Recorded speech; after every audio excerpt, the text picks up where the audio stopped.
guys, what's going on? It is Ash here coming at you today in Clash Royale, and it has been a while since we've ranked anything inside Clash Royale. Shame on me, I kind of want to get back into doing, I don't know, maybe one ranking video every week or every other week, because I really love doing this sort of content, so let me know what you want me to rank next in the comments below. But today, to start with, we're going to re-rank the legendary cards in Clash Royale, because here in June of 2019, a lot has changed in the 5 months since I did my last legendary ranking video. So let's go ahead and jump into it with number 16. 16 legendary cards. Remember the days where there were only 2? Princess and Icewiz? Well, neither of those cards are number 16. Number 16 is actually Magic Archer. So Magic Archer is the worst legendary card in my opinion. Now, Magic Archer and the next 2 cards that we talk about are tough cards to talk about on this list because I love these cards. I think they should be stronger than they are. And the buff to Magic Archer a few months ago now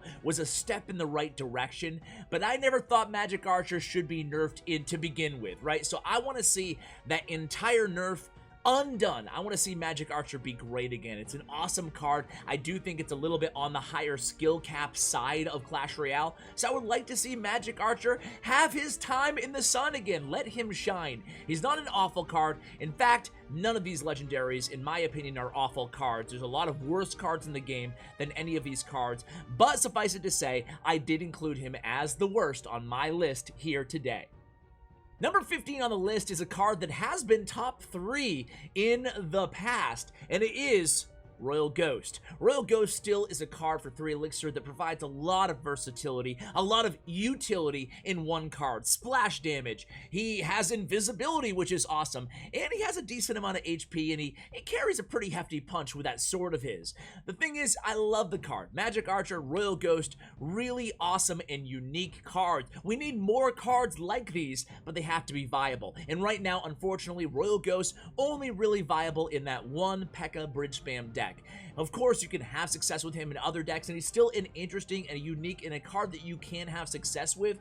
But honestly, a common knight in a lot of situations just is a little bit better than Royal Ghost. So for that reason, Royal Ghost comes in at number 15 on our list. Coming in at number 14, it's a shame, again guys, it's the Night Witch. Night Witch is another awesome support card, but really only fits into one deck, into Golem decks right now. I think that Magic Archer, Royal Ghost, and now the Night Witch all deserve buffs in the next balance update. You hear me, Clash Royale design team? Give these guys buff, make them feel legendary again. Right now, Night Witch, just unfortunately, just not strong enough. Just a little tiny buff will make her completely relevant and viable, you know, other than just that one Golem deck. And that's what I like to see from such an interesting and unique card as the Night Witch. That's why she comes in at number 14.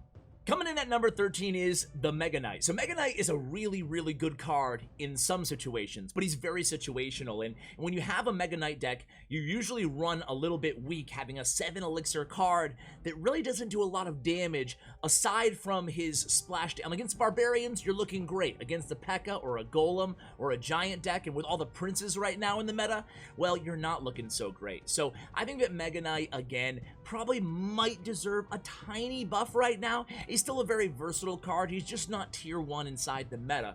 This kind of group of legendary cards around the Mega Knight and the next few cards that I mentioned, you can really make an argument that any of them can be shuffled around. They're good cards. They don't necessarily need a buff. I mean, a little buff, you know? Like back to what I said, right? A little buff. But right now, overall, he's a good card. He's just not meta right now. So that's why Mega Knight comes in at number 13. Coming in at number 12 is a card that definitely does not need a buff, I guess, right? And that is the Log. The Log is a great card. It's one of the top cards in the game. It's just overshadowed so bad right now by the Barbarian Barrel. The Log is still a great option in a lot of different decks, and several decks run the Log. And the Log is just an incredibly versatile spell. It changed the game when it was introduced to the arena years ago. But now the Bar Barrel just provides, well, it provides a Barbarian.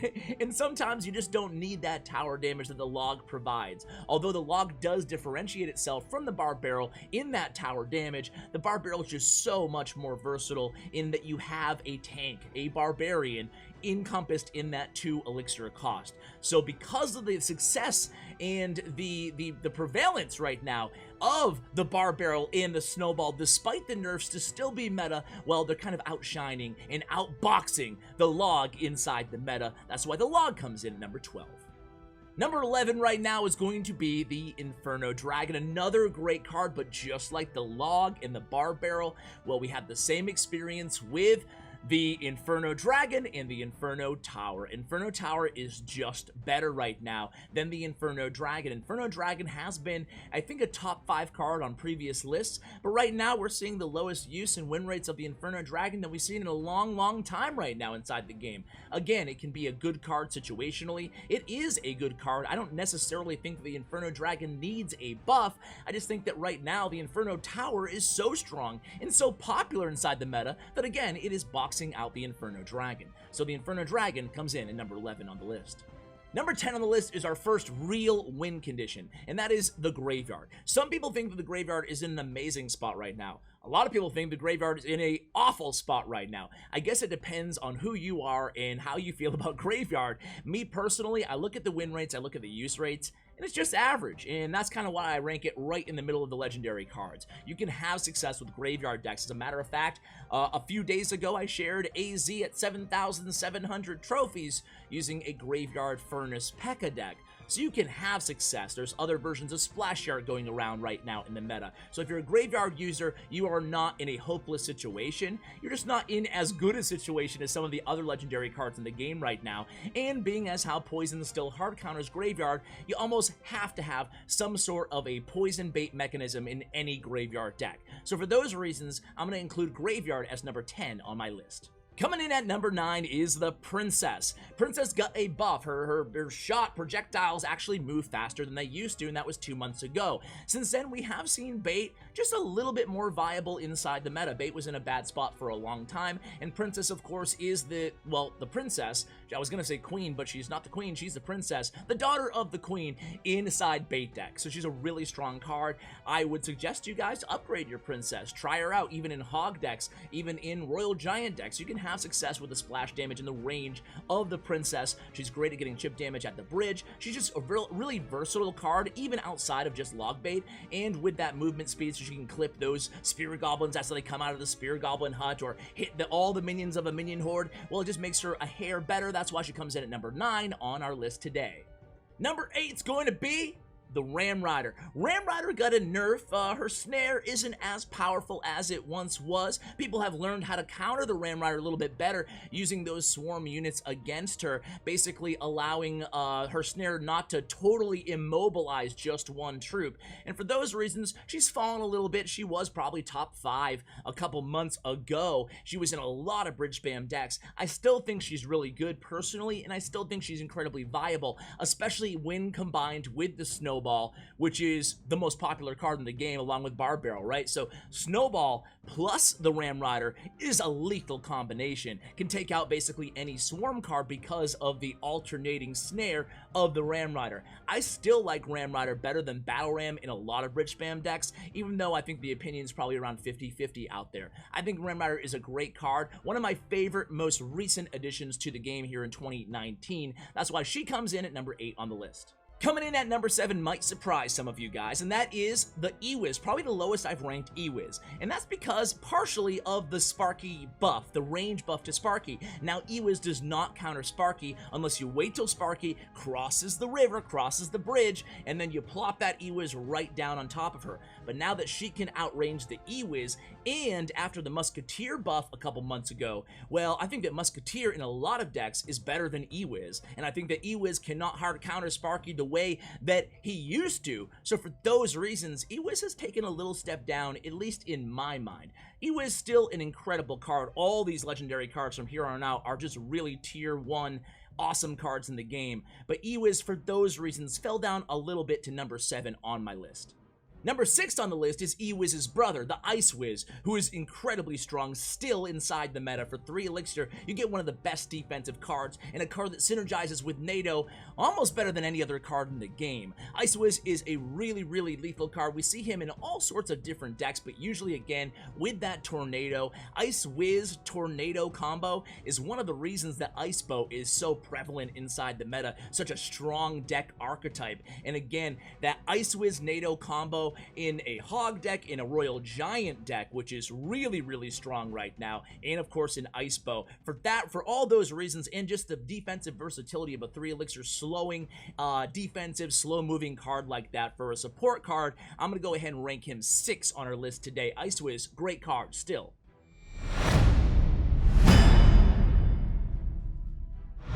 Okay, so we're moving to the top 5.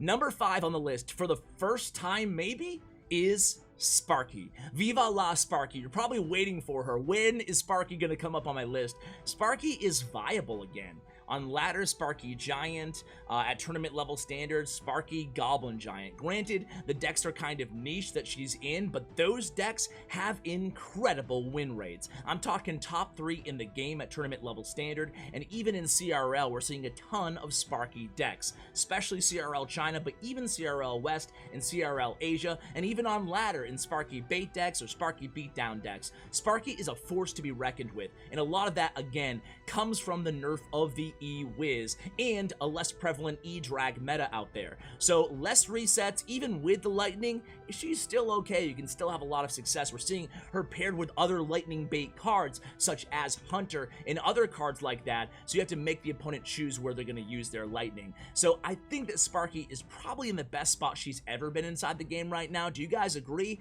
That's why I rank her at number 5.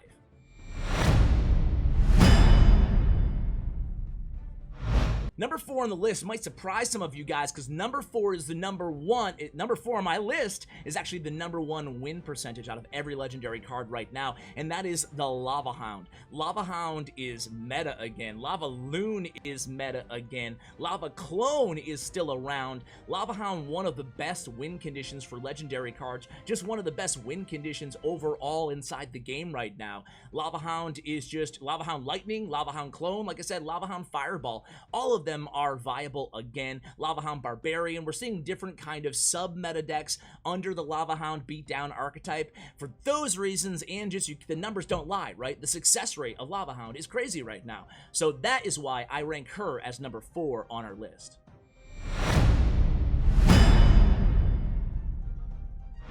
Number 3 in the list is Lumberjack. Lumberjack hits so fast, so hard, he can like chop down a tower in a matter of seconds if he gets there unchecked. But not just that, the rage that he spills everywhere inside the arena. Lumberjack's just such an OP card. I've been saying it for a while now, and I've always routinely ranked Lumberjack higher than a lot of you guys in the comments think that I should.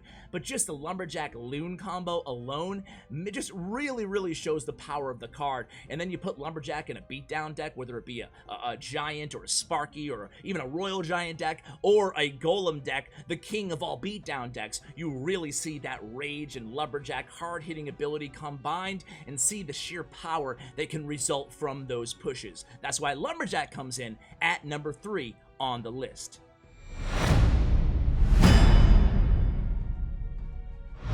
Number 2, a lot of you guys, I don't know, let's see how you guys comment on this one. I still think Bandit's one of the strongest cards in the game. Bandit is just incredible. For 3 elixir, she's always a force to be reckoned with when played at the bridge and bridge spam decks, but she's great on defense too. She can stop a lot of charging units. She has a deceptively high HP, and you know, honestly, her dash ability is just so unique. The fact that she is invincible when dashing makes her a viable kind of low tier option to Sparky, even when Sparky is shooting if you time it right, but even more importantly against Dark Prince and Prince, which are both incredibly strong in the meta. She is a hard counter, a great option for both of those cards, and then your opponent still has to deal with her and respond on the defending end, all for 3 elixir elixir versus 4 or 5 elixir. Bandit's a great card, and just so many times, no matter what deck you're watching, no matter if you're watching pro content or just a TV Royale replay or whatever, your clanmate's war battle, she's making contact with towers and doing a ton of damage, even though she's not usually the main win condition in decks. A lot of the time, she carries the brunt of the damage that you are doing on your opponent's towers. That's why I rank her as number 2.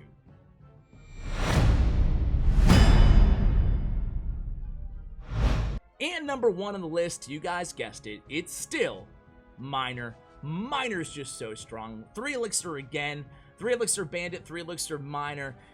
So versatile. What other card can do what the Miner does? None. There's no good substitution for a Miner in any deck. I mean, you can get by, but it's not the same, right? Miner can attack pumps, which are coming a little bit back in the zeitgeist of Clash Royale, right? With the Golem decks and the 3 Musketeer decks starting to use pump a little bit here and there again, but even more so than pump. It just does a decent amount of damage. It's still a tank, and you're seeing it combined with a variety of different other archetypes. Miner bait decks, Miner mortar decks, Miner control decks, Miner chip decks, Miner 3 Musketeer decks, Miner Golem decks, Miner giant decks. Okay, maybe not Miner Golem too much, but Miner giant decks. They're some of the strongest decks in the game.